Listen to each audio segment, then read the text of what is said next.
Travel plans दोबारा से। Most probably Rishikesh में ही रुकेंगे। मेरा वाइफ का आपको एक अलग रास्ते से लेके चलेंगे, तब तक चंडीगढ़ द ब्यूटीफुल सिटी का नज़ारा आप लोग। तो आपको बताते हैं पहले, सबसे पहले उसमें क्या करना है। पहले हरिद्वार की डायरेक्शन लगा लेंगे। ये रही अपनी थार रॉक्स।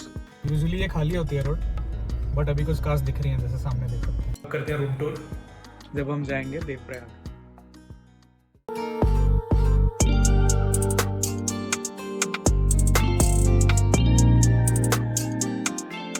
गुड मॉर्निंग, हम है Rana ji. I don't think time lapse पे कुछ आया, क्योंकि जब मुझे स्टार्ट करना चाहिए था तब मैंने किया नहीं। तो नेक्स्ट टाइम से बेटर टाइम लैप्स। अभी हम बस रेडी हो रहे हैं देवप्रयाग जाने के लिए, वहाँ पर डुबकी लगाने के लिए। तो सामान जितना अनपैक किया था उसको पैक करेंगे और निकलेंगे देवप्रयाग के लिए। फिर लगाएंगे संगम में डुबकी। Let's go.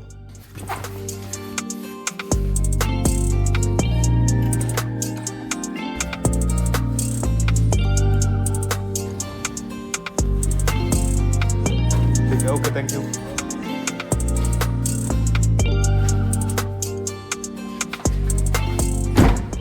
निकल चुके हैं देवप्रयाग के लिए।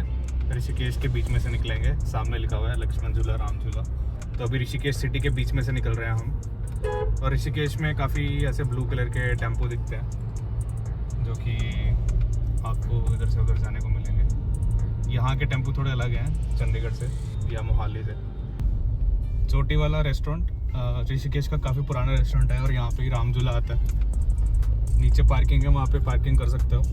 और काफ़ी पुराना रेस्टोरेंट है यहाँ का। हालांकि अब थोड़ा प्राइसियर साइड पे हो गया है, पहले थोड़ा सस्ता होता था। ये मेरे हिसाब से और काफ़ी टूरिस्ट के हिसाब से असली ऋषिकेश है, जहाँ पे हम एंटर कर रहे हैं। तपोवन एरिया, काफ़ी छोटी छोटी गलियाँ हैं यहाँ पे और काफ़ी आश्रम हैं। तो अगर आप एज अ टूरिस्ट आ रहे हो तो तपोवन में स्टे करो। हमें तो देवप्रयाग जाना था, इसलिए हम यहाँ पे स्टे नहीं करे। यहाँ से राइट होके तपोवन है और लेफ्ट होके अपर तपोवन बोला जाता है। तो आपको रिलैक्सिंग ट्रिप के लिए 2-3 दिन के लिए आना है तो आप तपोवन में स्टे करो। हालांकि आई वॉन्ट एडवाइस कि आप गाड़ी से आओ। ये तपोवन ऐसा एरिया है जो कि गाड़ी में घूमने में मज़ा नहीं आएगा, क्योंकि काफ़ी टाइट स्पेसेस हैं कई जगहों पे। और अब हाईवे स्टार्ट हो जाएगा। 1 घंटा 17 मिनट रह गए हैं पहुँचने में अपने को देवप्रयाग। और ये हाईवे मुझे बहुत ही पसंद है, 2 व्हीलर के हिसाब से भी। और थार तो पहली बार जा रही है अपनी। सिंगल लेन ही है ये, डबल लेन नहीं है, लेकिन काफ़ी ब्यूटीफुल हाईवे है। उत्तराखंड के पहाड़ आपको देखने हो तो इस हाईवे पर देख सकते हैं। तो देवप्रयाग जब आप जा रहे होते हो तो आप मोस्टली चढ़ाई ही चढ़ रहे होते हो। तो इस रास्ते पे 2 साल पहले मैं नैनो के साथ आया था। नैनो भी थी मेरे पास एक। नैनो में 4 गियर्स हैं, और पूरे रास्ते में ऐसा बहुत ही रेयर था कि चौथा गियर लगाओ, क्योंकि गाड़ी फुल लोडेड थी। हम 4 लोग थे, हमारा लगेज था, और हम देवप्रयाग को निकले थे नैनो में।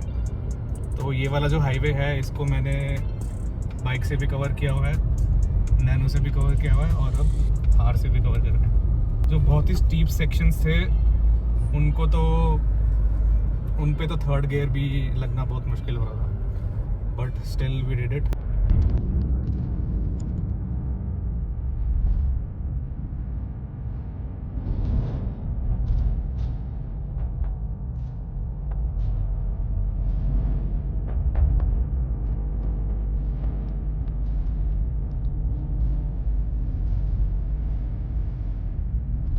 तेरह मिनट रह गए हैं गाइस, और रास्ता देख के लग ही रहा है कि हाँ, ये पहाड़ केदारनाथ को भी जाते हैं।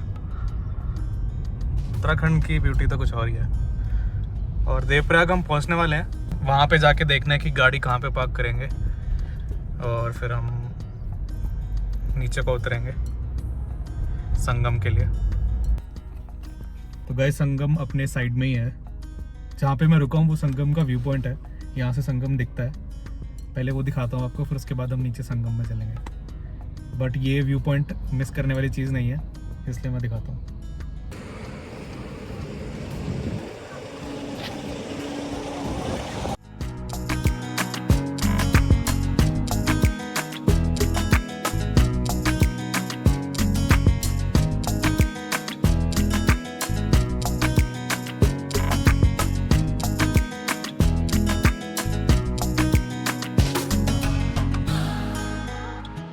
और यहाँ से गंगा जी बनते हैं, और एक कुत्ता भी निकला। तो मुझे लगा मेरे पास आ रहा है। तो देवप्रयाग हम पहुंच चुके हैं। हमें वहाँ पे कहीं ऊपर गाड़ी खड़ा के वहाँ से नीचे आना है पैदल और यहाँ इस संगम तक जाना है। Let's go. पार्किंग तो हमें मिल गई है, किसी तरह हमने गाड़ी फंसा दिया है यहाँ पे। अब पता नहीं निकलेंगे कैसे यहाँ से, बट वो निकलते टाइम सोचेंगे। तो दोस्तों हमने देवप्रयाग संगम की तरफ उतरना शुरू कर दिया है।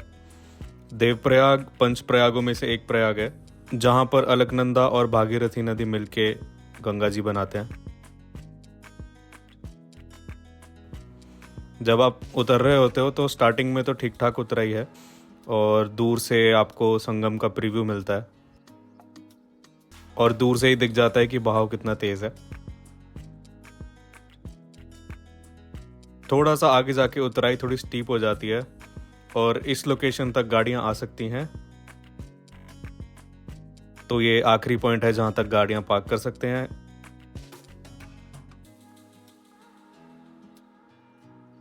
इसके आगे आप देख ही सकते हो रास्ता काफ़ी सकरा होता जा रहा है, तो टू व्हीलर भी आप इस रास्ते के स्टार्टिंग में ही पार्क कर दीजिए या फिर जहाँ पे गाड़ियाँ पार्क हुई हैं वहाँ पे पार्क कर दीजिए। That will be better. नीचे आते आते अब हम देख सकते हैं कि हम संगम के बहुत पास पहुँच चुके हैं। आखिरी सीढ़ियाँ बची हैं।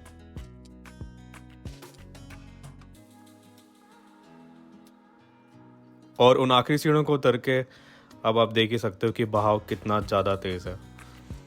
तो बारिश के समय में यहाँ पे पानी और भी ऊपर आ जाता है जहाँ पे चेन्स लगी हुई हैं। तो थम्स अप करके मैं भी निकल लिया डुबकी लगाने के लिए संगम में। यहाँ पे एक भाई थे जो कि मुझे एडवाइस दे रहे थे और मेक श्योर कर रहे थे कि मैं ज़्यादा आगे ना जाऊँ। यहाँ पर पानी बहुत ठंडा था और मैंने सोचा कि मैं 3 बार डुबकी लगाऊंगा, तो आप मुझे देख सकते हो 3 बार डुबकी लगाते हुए। फिर थोड़े टाइम में मैं पानी के साथ कंफर्टेबल हो गया था, तो मैं पानी के अंदर ही बैठ गया और गंगा जी को प्रणाम करते हुए बाहर निकल गया।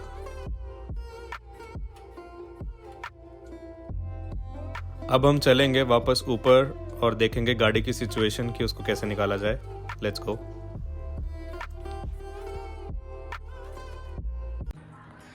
तो यहाँ हम गाड़ी ले तो आए हैं, बट ये काफ़ी स्टीप है और यहाँ से निकाल के हमें वापस ऊपर लेके जानी है।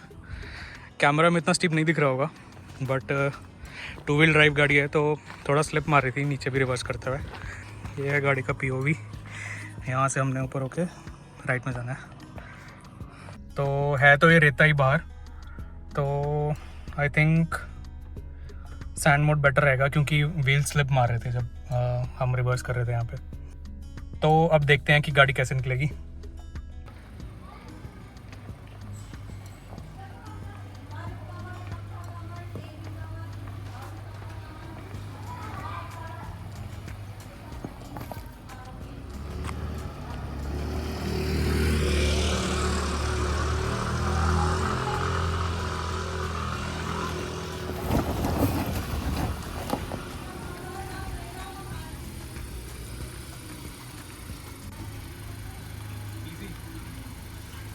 मैंने जिप मोड में लगा लिया है। चढ़ाई तो स्टीप है बट पक्की रोड है, इसलिए हम निकल सकते हैं ऐसे ही। ये वाला एग्जिट है, यहाँ से हम वापस चलते हैं अभी।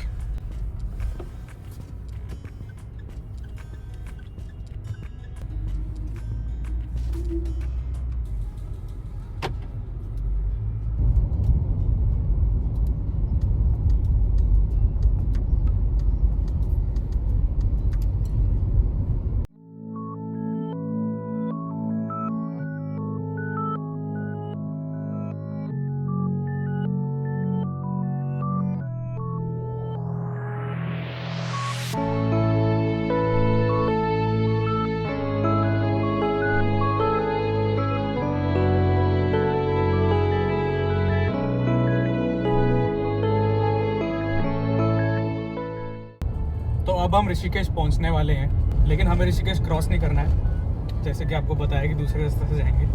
गूगल मैप्स पे बस आप टाइप कर देना फॉरेस्ट चेक पोस्ट ऋषिकेश और वहाँ से फिर फॉरेस्ट एरिया शुरू हो जाएगा।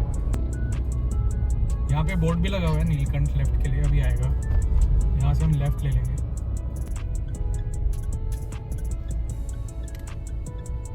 देखते हैं फीस लगती है कि नहीं, क्योंकि आप लेफ्ट होते हैं नीलकंठ महादेव मंदिर के लिए तो फीस लगती है। तो लेट्स सी, हम राइट होते हैं तो फीस लगती है कि नहीं। राइट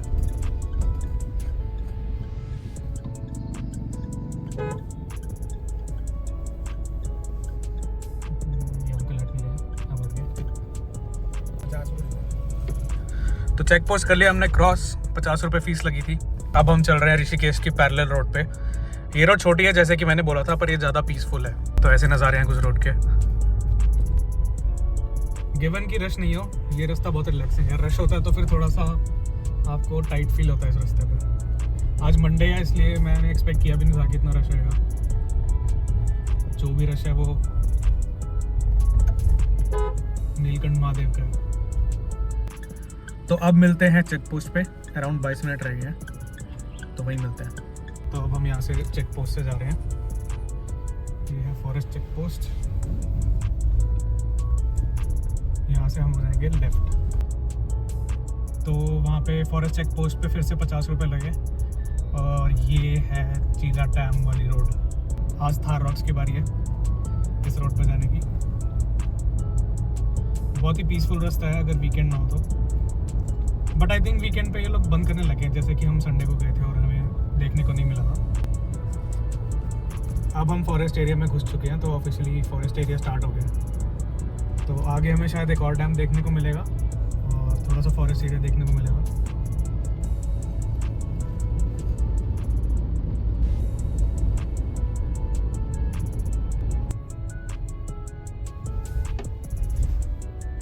यहाँ पे राइट साइड में जीप्स खड़ी हुई हैं सफारी के लिए, सफारी पे लेके जाने के लिए।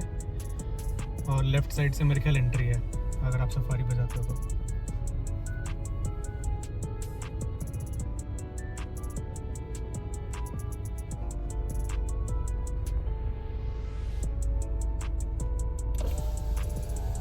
इस चेक पॉइंट पे अपनी पर्ची चेक हुई है, जो पिछले वाले चेक पॉइंट पे बनाई थी 50 रुपये वाली। तो उन्होंने वहाँ पे वेरीफाई किया था कि पर्ची कटाई है कि नहीं कटाई है। तो कल जिस पॉइंट पे रास्ता बंद था उसी पॉइंट से लेफ्ट लेके हम आए हैं, जहाँ से हम हरिद्वार की तरफ वापस मुड़ गए थे मेन रोड से ऋषिकेश जाने के लिए।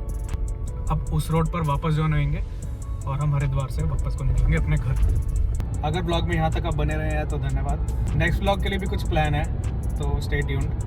मिलते हैं आपको नेक्स्ट ब्लॉग में। हम हैं राणा जी।